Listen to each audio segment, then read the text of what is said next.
All right, welcome to fourth period now. I screwed it up first period, sorry. Today we are going to cover supply. You guys ready? On your white sheet, you're gonna get this stuff down. I'm gonna talk for a minute before we get there. And at home, you're doing the same thing. All right. We covered demand already last week and a half. I told you when we did our market equilibrium simulation, remember that whole Ecuador thing that we did? We did the market, we did demand and supply, and then I said we'd spend the next week and a half just looking at the consumer side of the market, demand, which we did. And now today, you took an exam on Friday, and then today we're going to transition to supply, which is the supply side of the market. You guys are probably not going to be as good at supply as you are demand, okay? I should say it this way. It's going to take you a day or two to recalibrate. We are most definitely all of us consumers, but we are not all suppliers. Again, as I've said before, if you are a supplier of something, I don't want to know about your lunchtime activities, okay? It's probably not legal. Anyway, supply side economics deals with this. Well, the suppliers are trying to make money, agreed? And oftentimes they get a bad rap for trying to make money. Like, oh, they're trying to price gouge the consumer. No, shame on them if they're not pursuing profit. Just as you and I as consumers on the demand side of the market looked for what kind of prices? Low prices. Suppliers also have tendencies that they pursue that are natural, maybe unrealistic, but natural. They want to make money. And so today we're going to look at their natural, although to some extent unrealistic, their natural tendencies on the supply side of the market. You guys with me? Okay, so I'm going to go ahead and share the video screen so I don't make the same mistake I did earlier. I'm going to share screen 2, and there we have it. All right. At home, you should see this. Let's begin. All right, let's go ahead and start this and label it Intro to Supply. Okay, Intro to Supply.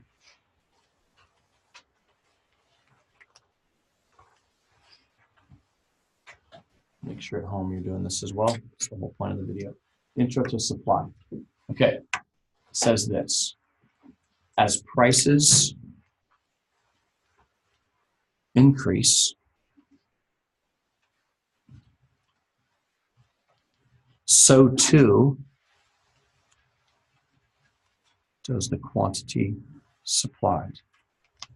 And because we're only looking at a current change in price right now, eyes here, ceteris paribus. All we can look at right now is a current change in price. Everything else is held constant, okay? And as prices decrease, we see a decrease in the quantity supplied. Now notice, this is still Ackley glyphics, right? And these are our explanations, but notice, as price increases, we say quantity supplied also increases. Now, for some people, have a problem with that. As well, that's not going to work. Did anybody think that? That's not going to work. No, nobody's going to go for that. Some people think that, but here's how it works. If the prices increase, suppliers naturally want to produce and supply more. Agreed? Doesn't mean they're going to be able to. And we'll get to that after vacation in a couple weeks. And as prices decrease, suppliers are going to likely want to produce and supply less. So, since profit making is basically the premise behind being a supplier, right? This is, if we see prices increasing, let's say we're talking about walnuts, okay? Let's say I'm a walnut producer. And this side of the room, you're also walnut producers, okay? That side of the room, you're not, okay? You'll see you produce almonds. Almonds if you're trying to be weird about it. Anyway, okay? Walnut producers, and let's say we see the prices of walnuts increasing, okay? Isn't it going to be likely, our tendency, to want to produce more walnuts, right? That's what we're saying here. So those who are producing walnuts are going to want to supply more, quantity supplied increase. And those who are otherwise supplying something else, some of you, may just enter into the market of walnut production. And now that also increases the quantity supplied of walnuts, correct? You may enter the market for what? What? You may exit almond production. You may enter the market to produce walnuts because what can you do now with walnuts? You can make more money. The whole premise, the whole point is that you are profit seeking, okay? And there are other things we have to consider like cost of production. Hello, thank you. Gio. Right. Okay, come get them later. There are other things that we have to consider, like cost to produce, your competition, who you're competing with as a supplier. Yes, those are things we're going to cover next week. So check in real quick. This is a unique unit, and our supply unit will be done by our Friday that we leave for break, not this Friday, the following Friday. Okay, so we're going to cover the market portion of this at home. Okay, pay attention. We're going to cover the market portion of this until about Wednesday, and then I'm going to give you the study guide. We don't have a test yet. You'll only do the portion of the study guide that you can work on. Are you with me? And then next week, Friday and the early part of next week, we'll do the rest of it. Monopolies, competition, cost of production. And then you'll work out that portion of the study guide. So this Wednesday, when you get the study guide, you're like, I don't know what marginal revenue is. Exactly, you don't. Don't do that problem. Don't do that question yet. Okay, move on. So it's going to be broken up into two pieces. So let's continue. If we have price changing, quantity supplied is changing as well here. Now let's go ahead and set our curve up. We're going to build this thing again. Are we quoted up after? Nope. Nope. Nope. Not yet. And today, just so it's clear, we're going to do basically the same thing we did with demand. We're going to cover the law of supply, okay? And we're going to cover then the shifters or the determinants, but we're not going to do them. And then it'll take us up to about 15 minutes left in class, and then we'll work on something else. We'll be done with the video. So here we have this right here. Okay, this is the law of supply. Okay, law of supply. That is, again, as price changes, so too does quantity supplied, and it is a, I should say, positively correlated relationship between price and quantity supplied. So our curve is going to look like this. Let's call it supply one. Different than the demand curve. Nod your head if you see that, right? Because with demand, we had a negative correlation or a negative relationship between price and quantity, right? Now it's positive. So there's our supply curve. Let's do this. What are we, please be appropriate. Last class was cheese. That was good. Aged cheddar to be specific. Blocks of aged cheddar from Costco. Anyway, what are we supplying? Where are the suppliers? Go. Paper towels. Here we go. Okay, paper towels. And so just as we did with demand at home, again, you need to be doing all this as well. Just as we did with demand, we want to build or construct our supply curve now. We start that by doing it from a supply schedule.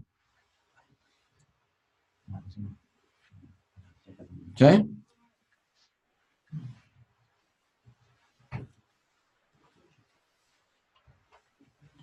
And our variables, again, are price and quantity, in this case, quantity supplied. Once you have that down, eyes right up here. Once you have that down at home, eyes right here.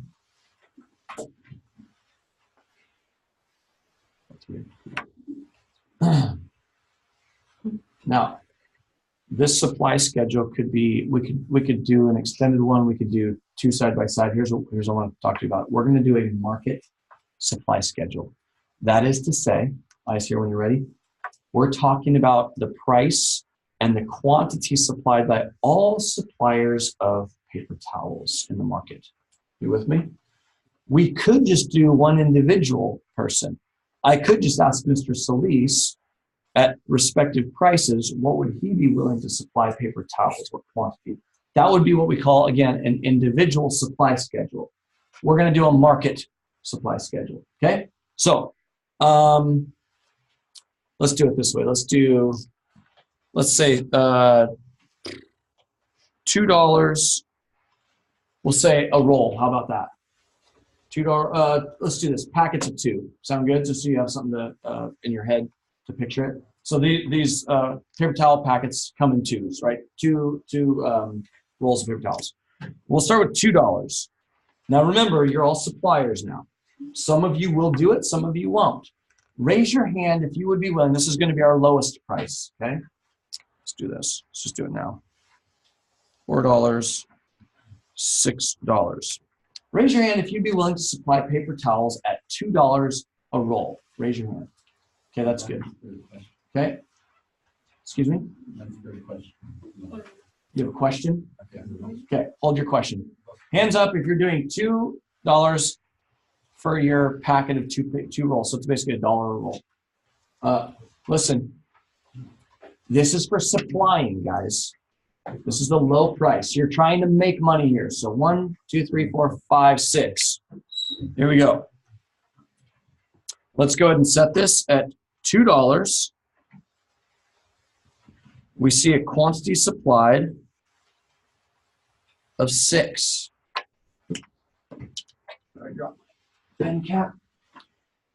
Now the price has increased. Those of you who are willing to supply at $2 would certainly be willing to supply at $4, but some of the rest of you might also be interested. So how many of you guys would be interested in supplying paper towels at $4 a packet? Raise your hand. Yeah. Hold on. 1, 2, 3, 4, 5, 6, 7, 8, 9, 10, 11. Okay. 22. So at $4, we see a quantity supplied of 22. Now, the price has gone up. All of you who supplied at $2 and $4 will stay in the market, but raise your hand now if you're also willing to supply at $6. Raise your hand, and then we'll come to your question. Okay? Raise your hand at 6. If you raise your hand for 2 or 4, you need to raise your hand again, please. 3, 4, 5, 6, 7, 8, 9, 10, 11. Okay. At $6,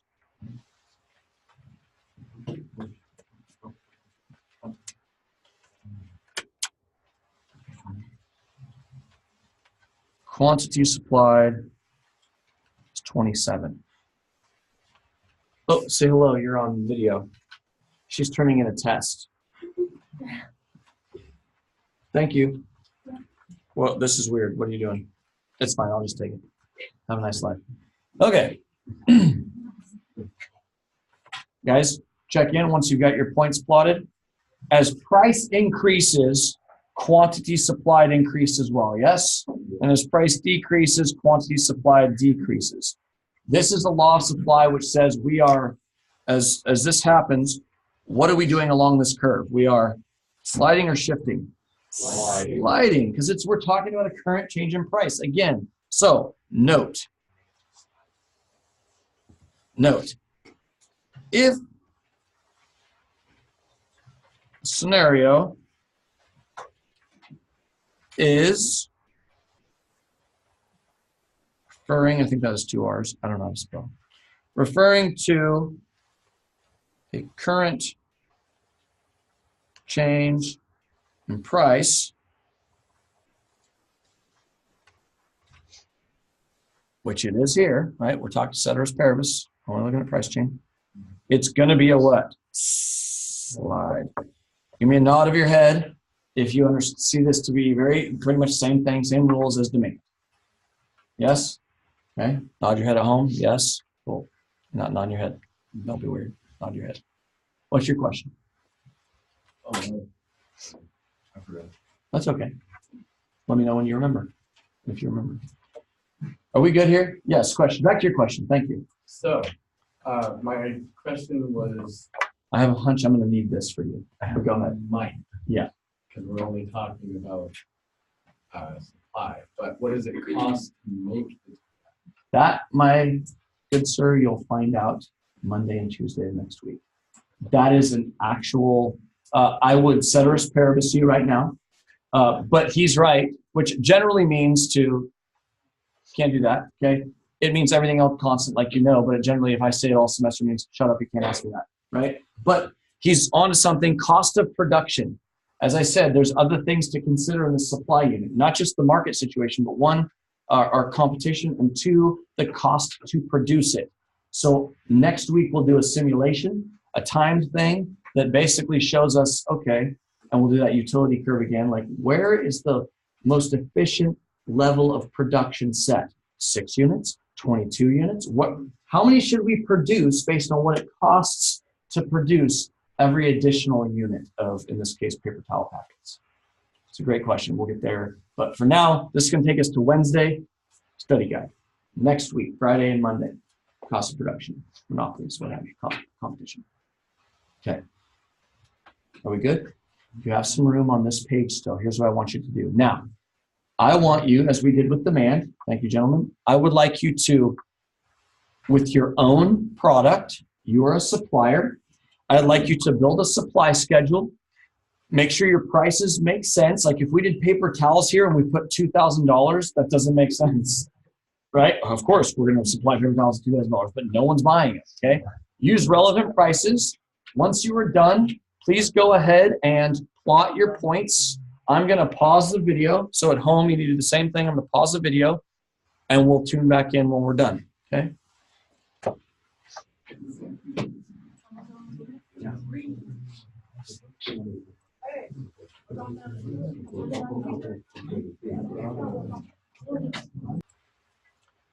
So again, what you're doing, welcome back at home. What you're doing here now that you've produced your schedule, you've chosen a product to supply, you produced your schedule, make sure you have price and quantity supplied increasing together or decreasing together as showed by the law of supply. Go ahead and plot this onto your graph. And then what I'd like you to do now, again, take a minute or so to simply explain or give me a scenario like the price of toilet paper has just fallen due to blah, blah, blah, blah, some situation. And then go ahead and answer it. You'd choose this one because the price of toilet paper has fallen. Therefore, you'd see a decrease in the quantity. And then when you do it, also draw your arrows on your graph. That is, watch, if I saw a price decreasing, I need to do this.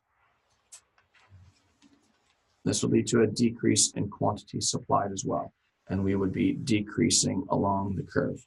If your story is a decrease, if your story is an increase, then it would be, arrows would be going the opposite direction, okay? At home, pause the video for a minute and do that part because we're going to move on.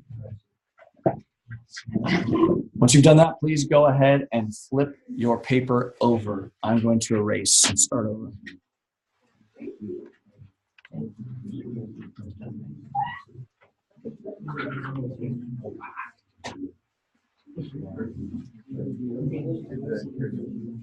Okay.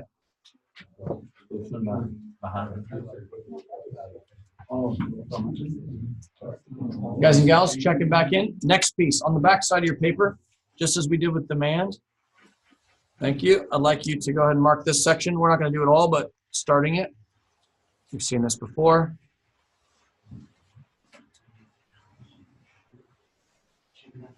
Shift happens. Okay? Yeah, don't forget the F. Otherwise, shift happens. Eyes here, at home too. Ceratec, Subarat. Ceratec, Subarat. The spell's been lifted. We no longer look at a current change in price. We're not holding everything else constant. We're now looking at all the other factors that cause a shift of our supply curve. Okay? So, watch this.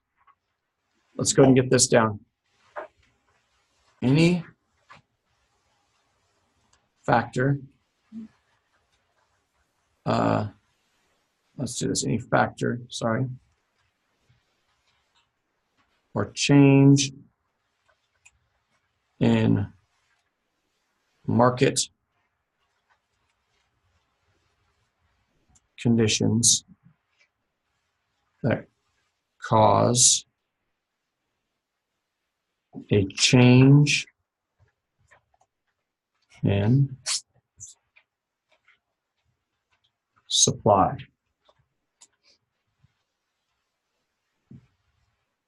Any factor or change in market conditions that cause a change, causes a change in supply or a shift. So let's go ahead and set our supply curve.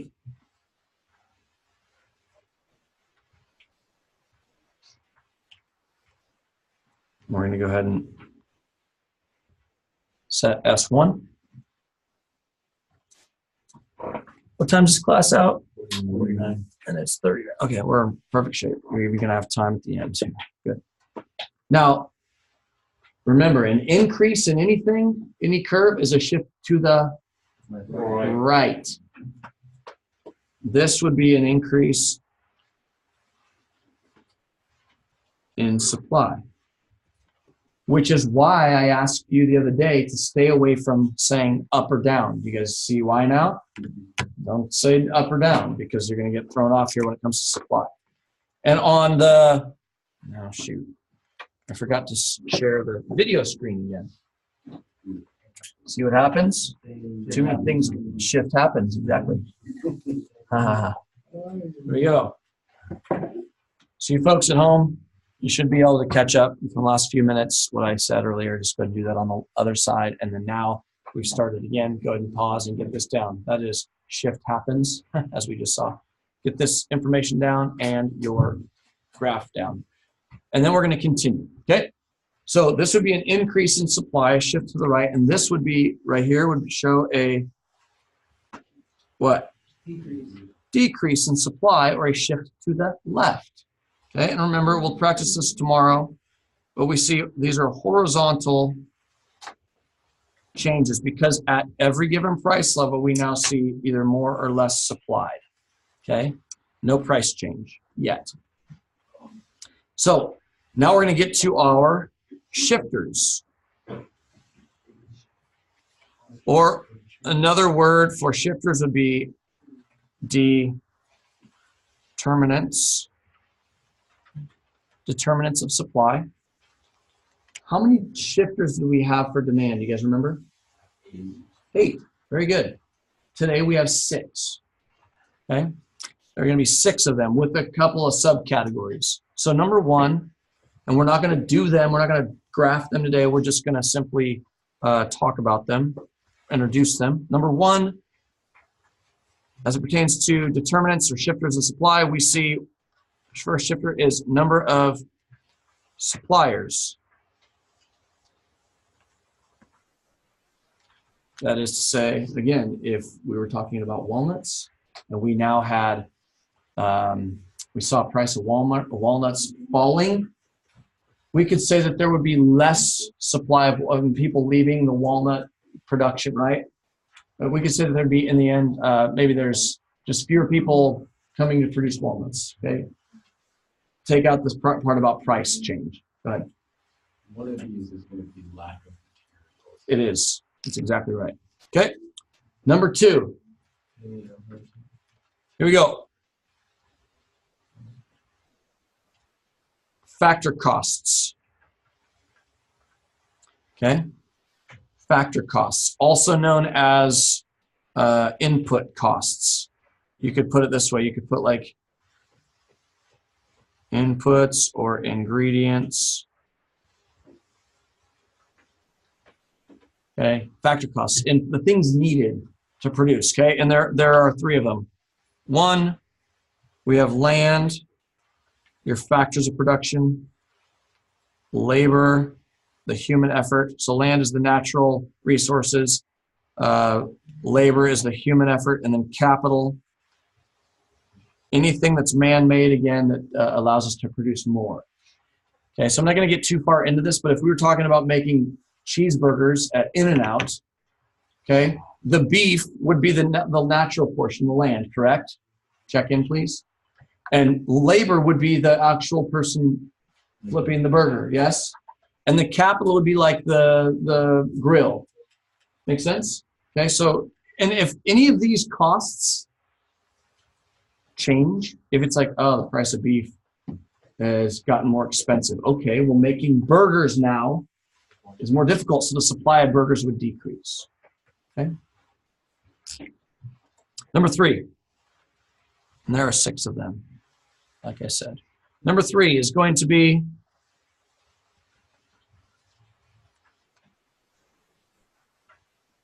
availability of resources. availability of resources. Okay, so again, if we had like, let's say we're all producing alpaca sweaters and there's mad alpaca disease hits Ecuador and decimates the alpaca population, that's going to be, there's going to be a physical decrease in the availability of resources to produce sweaters. Agreed? There's fewer alpaca. Okay, number 4. And we'll show these graphically tomorrow. Technology. Technology. And I'm just going to parentheses here. Go ahead and say, I'll elaborate on this tomorrow, but always helps. Always helps supply. Okay, and we'll talk about like the future of that tomorrow a little bit, and if that's going to forever be a true statement. I want to get into that right now. Number 5. Number 5 is expected what? Expected future price for the supplier.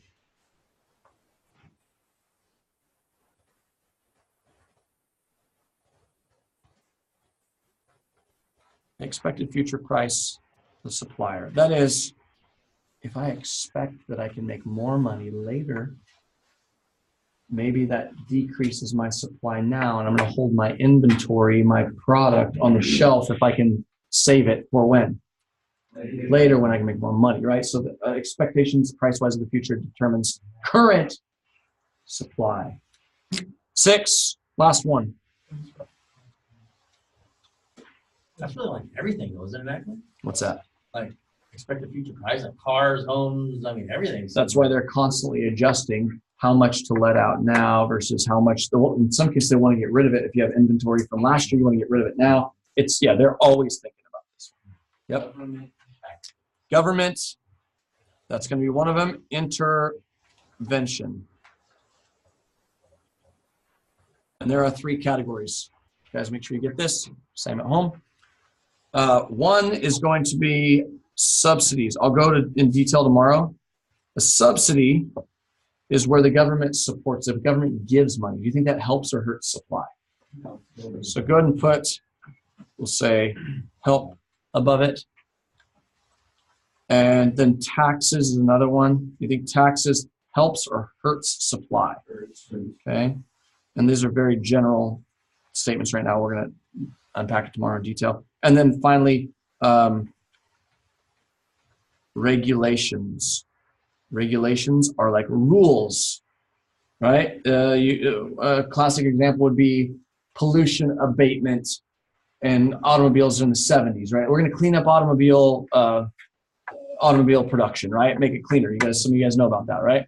We're going to make, and so did that help or hurt at that point the supply of automobiles? It hurt it for a time, right? Made it more efficient, but regulations, more rules tend to hurt the industry we're talking about. Makes it more efficient, yes, but hurts the supply side of it for now. Okay? That's what you have for today. I do have an assignment to give you. When you get back, you people at home, you're going to need to get the law of supply or the supply assignment.